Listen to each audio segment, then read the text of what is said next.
I was out fishing when I got the call. "Hey man, someone's putting up for sale signs on your lake lot." I nearly dropped my rod. I own 2 properties in a gated lake community, my main cabin and a small adjoining lake lot I use for boat storage and firewood. I'd paid off both years ago. The titles are in my safe. Everything legit. But apparently, the HOA decided to reallocate my lake lot, claiming it was part of unutilized common space and quietly listed it for sale through one of their insider agents. And the worst part? They already had a buyer. I tore back in my truck and stormed into the HOA office. And who was waiting there with a smug grin and folded arms? Deborah Walker, aka Karen, the HOA president from hell. "We sent a notice," she said, waving some fake-looking vote results I never saw. "The board determined the lot was improperly deeded. We're fixing that now." Fixing? She meant stealing. "Deborah," I said, fighting to stay calm, "that land is mine. It's registered with the county. The survey has my name on it. You can't just vote it away." She smirked. "Well, the new buyer already signed. You'll need to move your boat, or we'll have it towed." I told her she'd hear from my lawyer, but she'd hear from me first. See, what Karen and the HOA had forgotten was this: my main cabin sits just beyond the only bridge into the community, a wooden bridge that crosses a narrow channel, technically still part of my private land. I checked the property maps again that night. The bridge wasn't HOA owned. It was mine, grandfathered in by my grandfather decades ago. I'd let them use it, no fuss, but if they wanted war, I had the key to the drawbridge, literally. The next morning, I made one call to a welding crew. By afternoon, a heavy steel gate was being installed right at the foot of the bridge with a motion camera and keypad access. No HOA approval needed. Karen showed up fuming. "You can't block the bridge. That's how residents get in and out." I smiled. "Oh, I can, and I will. You steal my land, I shut your access." She didn't argue. She called the cops. They showed up in under 10 minutes, guns, badges, sirens, the whole 9 yards. Karen stormed up like she was about to crown herself sheriff. "Arrest him. He's illegally blocking a public access point." Then the deputy asked the question that would change everything. "Ma'am, who actually owns the bridge?" Karen stood proudly beside the 2 sheriff deputies, arms folded like she'd already won. "He's blocking access to the community," she barked. "This bridge is part of our shared easement. We have homeowners trying to get in and out." The deputies turned to me. "You the property owner, sir?" I pulled a folded sheet of paper from my back pocket and handed it to them. It was a certified county land survey, dated and signed, showing the bridge and the entire path leading to it clearly marked under my parcel number. I didn't stop there. From my truck, I grabbed the original deed, still sealed in its protective sleeve, and handed it over.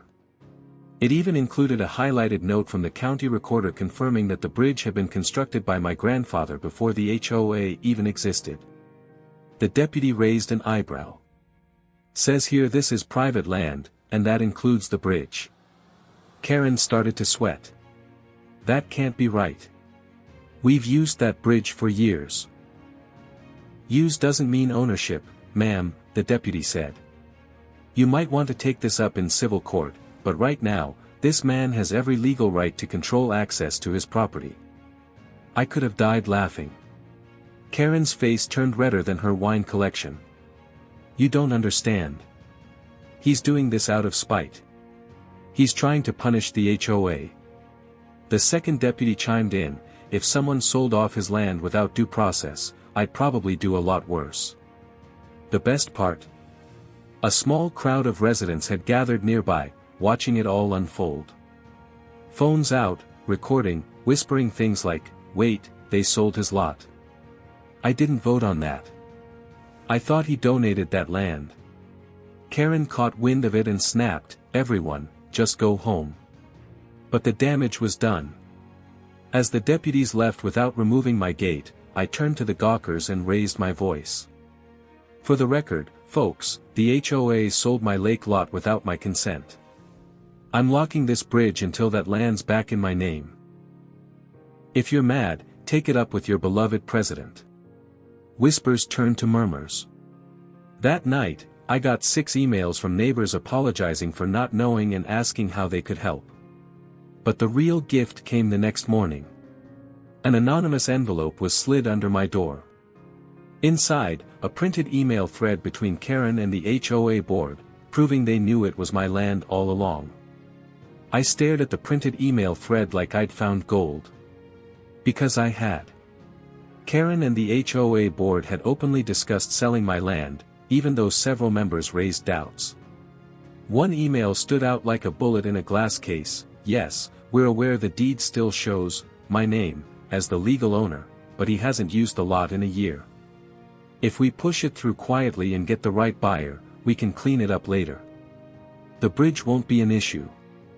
Karen had replied with a smiley face emoji. They knew, and they did it anyway. I scanned the timestamps and the list of recipients. One name jumped out, Alan Tucker, a board member who'd once told me he hated Karen's power trips. I had a hunch who'd slipped this under my door. It was time to go public. That weekend, the HOA held its monthly community coffee, a friendly PR event where residents could come eat free donuts and listen to Karen drone on about regulations and fines.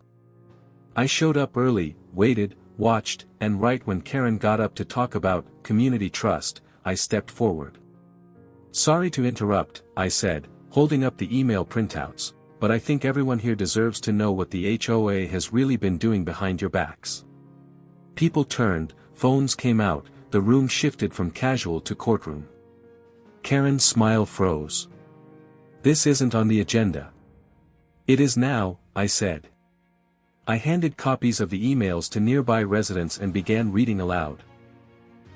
The vote that never happened, the claim that I abandoned the land, the sale they pushed through with a buyer connected to Karen's cousin. Gasps, whispers. One guy literally spit out his coffee. Karen tried to laugh it off. He's twisting the context. This isn't what it looks like. Oh, so you didn't say the bridge wouldn't be a problem? You didn't knowingly sell private land? She looked around the room. No allies, not one. Alan Tucker stood up. I'd like to make a motion to temporarily suspend Karen Walker as HOA president until we can complete an internal ethics investigation. The crowd clapped. Karen's jaw dropped. You can't be serious. Alan turned to her calmly.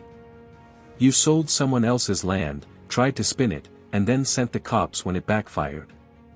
Yeah, we're serious. Karen stormed out. The board voted 5-0 to suspend her. But I wasn't done. The next day, I made one final move that would end her reign permanently and leave her with no way back into the community. After the email leak and her public suspension, Karen vanished for a while. Word spread fast. HOA members were furious. Residents began demanding audits, special meetings, and a complete review of every property decision she'd made over the last 2 years. Turns out, mine wasn't the only land mistakenly reassigned. But Karen, she wasn't done scheming. 1 week later, she showed up at the bridge, alone, sunglasses on, clipboard in hand. She stood just outside the gate, shouting at my security camera. You've made your point. The board suspended me. Now open the damn bridge. People need to get through. I watched it live from my phone and shook my head. This woman had no remorse. No apology, just demands. That night, she sent a cease and desist letter to me, claiming I was illegally detaining residents and holding the community hostage. Bad move. I forwarded the letter to my attorney, who drafted a final property claim package and filed a formal grievance with the county recorder's office. In it was the full case, timeline, email evidence, bridge ownership deed, and proof of HOA fraud. But I added something extra, a formal request to reinforce my bridge gate with concrete stanchions and permanent fencing. No more temporary closure. I wanted total control forever. The request was approved in 48 hours. Karen must have heard because the morning construction began. She showed up again, this time with a local reporter and a freshly dyed hairdo. She's filming herself for Facebook, my contractor told me, laughing. Said she's exposing land abuse. Perfect. Because by then, my counterattack had already hit. At the next emergency HOA meeting, I dropped my final card, a full lawsuit, civil fraud, deed tampering, abuse of office. My legal team served Karen in front of everyone, papers delivered right to her hand while she stood behind a lemonade table. She tried to say it was harassment, but the cameras were rolling. Even the HOA attorney didn't defend her. By week's end, Karen was banned from HOA leadership permanently. She was removed from 3 community boards, and she lost her volunteer permit that let her access public land zones near the lake. And the bridge? Finished, reinforced, passcode protected, surveillance running 24/7. A new motion-triggered speaker now plays one custom phrase anytime Karen tries to walk near, private property, access denied. The new HOA president, Alan Tucker, sent me a thank you basket. Karen's bridge is gone. Her power is gone, and I sleep better than ever in my cabin, watching the lake glisten while the gate stands tall behind me. If you loved watching Karen lose it in real time, hit that subscribe button, smash like, drop a comment about what you would have done, and stay tuned because more HOA madness is coming.